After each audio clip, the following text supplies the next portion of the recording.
और अगली खबर का रुख करेंगे। संसद सुरक्षा में सेंधमारी मामले का नागौर कनेक्शन सामने आया है। महेश कुमावत की गिरफ्तारी के बाद कई रात से पर्दा भी उठा। एक तरफ स्पेशल सेल ने ललित झा की निशानदेही पर नागौर से आरोपियों के सभी जले हुए फोन बरामद किए हैं, तो वहीं दूसरी तरफ खुलासा हुआ है कि संसद की सुरक्षा में सेंधमारी की तैयारी पिछले 2 साल से की जा रही थी। देखिए इस रिपोर्ट में। बाकी कार्रवाई 2 बजे तक स्थगित की जाती है।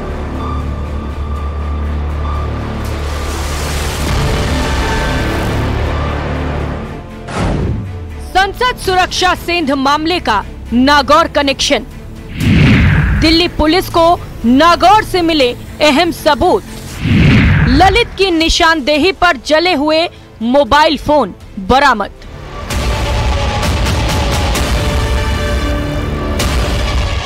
आरोपियों के जले हुए मोबाइल फोन इस बात की गवाही दे रहे हैं कि संसद में 13 दिसंबर को जो कुछ हुआ उसके पीछे बहुत बड़ी साजिश हो सकती है और सबूत धीरे धीरे दिल्ली पुलिस की स्पेशल सेल के हाथ भी लग रहे हैं। पुलिस की माने तो मामले का मास्टरमाइंड ललित झा है, जिसने आरोपियों के मोबाइल फोन अपने पास जमा किए थे। पूरे मामले का वीडियो बनाने के बाद वो मौके से फरार हो गया और सीधे बस के सहारे दिल्ली से नागौर पहुंच गया। दिल्ली पुलिस को कई दिन तक छापेमारी के बाद अहम सबूत तो हाथ लगे, लेकिन जले हुए हालात में। पुलिस की माने तो आरोपी ललित ने नागौर के महेश कुमावत की मदद से पहले सभी आरोपियों के फोन तोड़े और बाद में उन्हें आग के हवाले कर दिया। संसद सुरक्षा में सेंधमारी मामले में गिरफ्तार आरोपी ललित झा के कबूलनामे के बाद दिल्ली पुलिस की स्पेशल सेल उनकी निशानदेही पर नागौर पहुंची थी। पुलिस की माने तो मास्टरमाइंड ललित झा की नागौर में मदद महेश कुमावत ने की, जिसे घटना के दिन दिल्ली पहुंचना था। न्यूज़ 18 नागौर के उस होटल में भी पहुंचा जहां आरोपी ने रात गुजारी थी। दिल्ली से तकरीबन 450 किलोमीटर दूर नागौर के कुचामन सिटी के पास त्रिशंगया गांव के इसी होटल में आरोपी ललित झा रुका हुआ था। आरोप है कि इस होटल में उसके रुकने का इंतजाम उसके साथी महेश कुमावत ने किया था। पुलिस आई थी तभी मेरे को पता चला था भाई ये कांड करके आए। मेरे को पता ही नहीं था, तब पता चला भाई ये कांड करके आए। मेरे उसको एक कोई जानता हूँ, नाव से जानता हूँ और उसका आता कुछ भी नहीं जानता। किसको जानते हो? महेश आया, महेश पहले कोरोना पहले आता था, उसको जानता हूँ और किसको नहीं जानता। बाकी का नाम के अलावा कुछ नहीं जानता, उसका घर जाति कुछ नहीं जानता। पुलिस की माने तो जैसे ही दोनों को इस बात की खबर लगी कि पुलिस उनकी तलाश कर रही है, वो दोनों बस में सवार होकर दिल्ली लौट आए और महेश कुमावत नाम के शख्स के साथ ललित ने कर्तव्य पथ थाने में सरेंडर कर दिया। पुलिस का कहना है कि पूछताछ में महेश कुमावत ने बताया है कि संसद की सुरक्षा में सेंध लगाने की साजिश पिछले 2 साल से की जा रही थी। पुलिस ने ये जानकारी अदालत को भी दी है। आपको बता दें कि पटियाला हाउस कोर्ट महेश कुमावत को 7 दिन की रिमांड पर भेजा गया है। तो जिस तरह से संसद के अंदर में सुरक्षा व्यवस्था में चूक का मामला सामने आया, इसके साथ ही जिस तरह से एक साजिश के तहत संसद भवन के अंदर और संसद भवन के बाहर जिस तरह से एक बड़ा हंगामे को अंजाम दिया गया था, तो इस मामले में दिल्ली पुलिस की स्पेशल सेल के द्वारा 6 आरोपियों की गिरफ्तारी हुई है और इसी मामले की तफ्तीश के दौरान में कई महत्वपूर्ण जानकारियां स्पेशल सेल को मिल रही हैं। जिस वक्त में संसद भवन के अंदर में हंगामे को अंजाम दिया जा रहा था, उस वक्त में तमाम आरोपी अपने मोबाइल फ़ोन को ललित झा के पास में सौंप करके वो संसद भवन के अंदर और बाहर वहाँ पर गए थे। उस वक्त में ललित झा वहाँ से फरार होता है और राजस्थान पहुँचता है। राजस्थान पहुँचने के बाद नागौर इलाके में एक खेत में वहाँ पर पहुँचने के बाद उन तमाम फ़ोन को नष्ट कर देता है, जला देता है और क्षतिग्रस्त हालत में वहाँ पे छोड़ करके निकल जाता है। कहीं कहीं सबूतों के साथ छेड़खानी और सबूतों को नष्ट करने का जो मामला है वो भी यहाँ पे देखने को मिला है। संसद की सुरक्षा में सेंधमारी की तैयारी पिछले 2 साल से हो रही थी, जिसका पर्दाफाश आरोपी महेश कुमावत की गिरफ्तारी के बाद हुआ है। पुलिस मामले की गंभीरता से जांच कर रही है और हो सकता है कि आने वाले दिनों में कई और चेहरे बेनकाब हों। हालांकि अब तक पुलिस 6 आरोपियों को गिरफ्तार कर चुकी है, जिनमें अनमोल, नीलम सागर और मनोरंजन को पहले दिन ही गिरफ्तार कर लिया गया था, जबकि ललित झा और महेश कुमावत की गिरफ्तारी शनिवार को हुई। Bureau report, news 18 Rajasthan.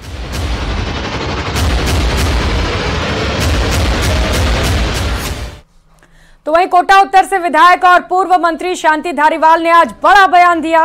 News 18 से खास बातचीत में शांति धारीवाल ने कहा कि वक्त आ गया है जब कांग्रेस पार्टी में भी युवाओं को आगे बढ़ाना चाहिए। धारीवाल ने कहा कि शासन के लिए अनुभव होना जरूरी है। उन्होंने कहा कि बीजेपी ने जमे जमाए लोगों को हटाने के लिए नए नेताओं को आगे बढ़ाया है। धारीवाल ने साफ किया कि अनुभवहीन व्यक्ति को कुर्सी दी तो इसके नतीजे खराब होते हैं। उन्होंने कहा कि राजीव गांधी ने 18 साल के युवाओं को वोटिंग राइट दिया था। बीजेपी ने युवाओं को मौका देकर कोई नया काम नहीं किया है। नेता प्रतिपक्ष के सवाल पर धारीवाल ने कहा कि नेता प्रतिपक्ष का फैसला हाईकमान तय करता है। सुनिए। विधायक शांति धारीवाल हमारे साथ मौजूद हैं। धारीवाल जी, चुनाव हारने के बाद अब पार्टी में किस तरह के बदलाव की जरूरत आप महसूस करते हैं? क्योंकि एमपी में, छत्तीसगढ़ में भी कुछ बदलाव हुए। तय करता है, बदलेगा नहीं बदलेगा, किसको बिठाना है किसको नहीं बिठाना, किसको जिम्मेदारी सौंपना है किसको नहीं सौंपना, ये सब हाईकमान तय करता है। जिस तरह से बीजेपी बदल रही है, क्या कांग्रेस पार्टी पर भी दबाव पड़ रहा होगा कि वक्त के साथ में युवाओं को आगे बढ़ाने का वक्त आ गया है? निश्चित तौर पर ये तो बात सही है, युवाओं को आगे बढ़ाना चाहिए, युवाओं को मौका देना चाहिए, बात तो सही है। और बस वक्त आ गया जबकि, क्योंकि राजीव गांधी ने तो 18 साल के लड़के को जो है वोटिंग राइट दिया था, तो पहले 21 साल का हुआ करता था वोटिंग राइट, 18 साल का दिया था। तो कांग्रेस तो शुरू से युवाओं को बढ़ाने के उसमें प्रयास में रही है।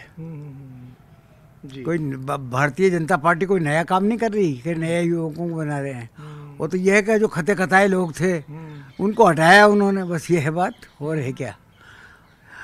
लेकिन उसके साथ अनुभव बहुत ज़रूरी है। नए के साथ साथ अनुभव होना चाहिए। अनुभवहीन आदमी को अगर आपने कोई कुर्सी दे दी तो फिर उसके नतीजे बड़े खराब होते हैं।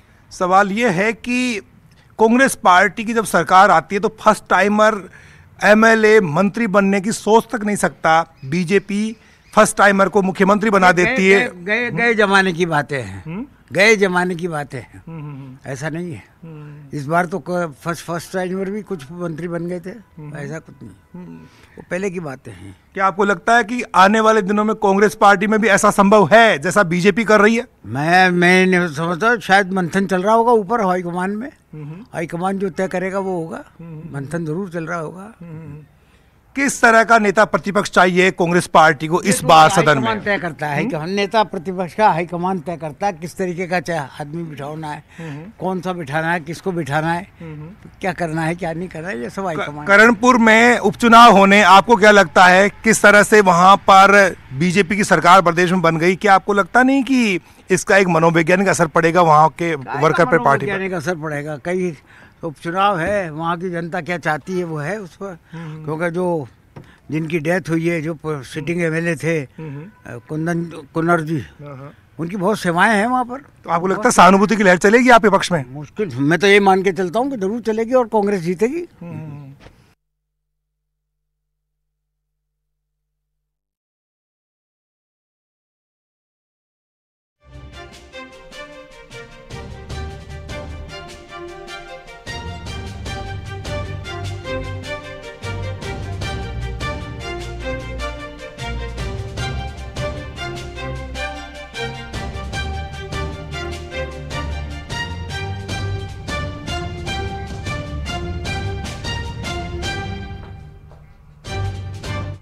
तो वहीं भावी विधानसभा स्पीकर वासुदेव देवनानी ने विधानसभा सत्र को लेकर बयान दिया, जिसमें उन्होंने कहा कि मलमास के बाद विधानसभा सत्र बुलाया जा सकता है। साथ ही उन्होंने दावा किया कि मंत्रिमंडल के गठन के बाद प्रदेश सरकार में कार्यों को और गति मिलेगी। सुनिए और क्या कुछ कहा। सोच रहे हैं कि मलमास जैसे समाप्त हो उसमें हम बुलाने की अनुशंसा करेंगे और तब बुलाएंगे। और पहले भी हमेशा जनवरी के मलमास के बाद ही होते आए, उस हम बुलाएंगे। और पहले तो अभी प्रोटम स्पीकर का राज्यपाल महोदय उसको नॉमिनेट करेंगे, सारे विधायकों की शपथ होगी और उसी समय अध्यक्ष का चुनाव होगा, उसका अनुरूप फिर गाड़ी आगे कार्रवाई बढ़ेगी। खबरों में आगे बढ़ेंगे। मुख्यमंत्री भजनलाल शर्मा के पिता की तबीयत स्थिर बनी हुई है। 2 दिन से किशन स्वरूप शर्मा जयपुर के एसएमएस अस्पताल में भर्ती हैं। यूरिन की दिक्कत के चलते उन्हें भर्ती कराया गया था।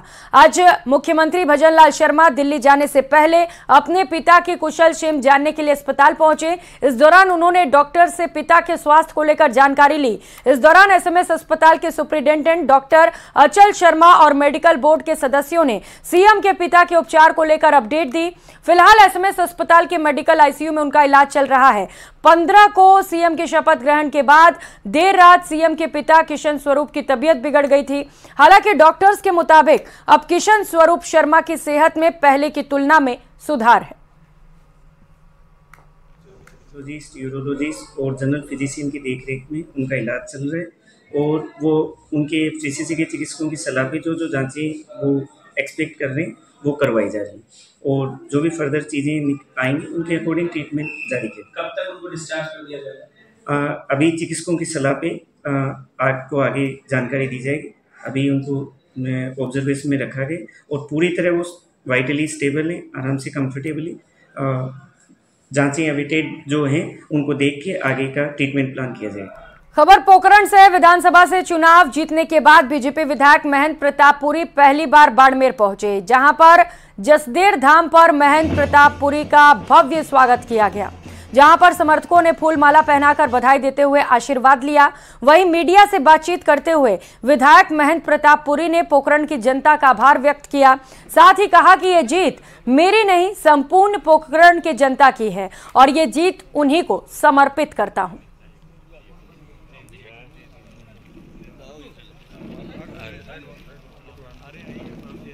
प्रणाली में प्रजातंत्र की इस प्रणाली में प्रजा ने हमें चुन करके नेतृत्व दिया है और हमारा कर्तव्य बनता है कि हम प्रदेश को आदर्श और प्रदेश को मजबूत कैसे बनाएं, इसके लिए हमारी भूमिका हम निभाएंगे और जो विश्वास जनता ने हमें दिखाया है उस जनता का विश्वास हम अक्षुण्ण रखेंगे। जो सम्मान आज जनता हमारी दे रही है तो हम जनता का सम्मान और बढ़ाएंगे, यही भाव रखते हैं।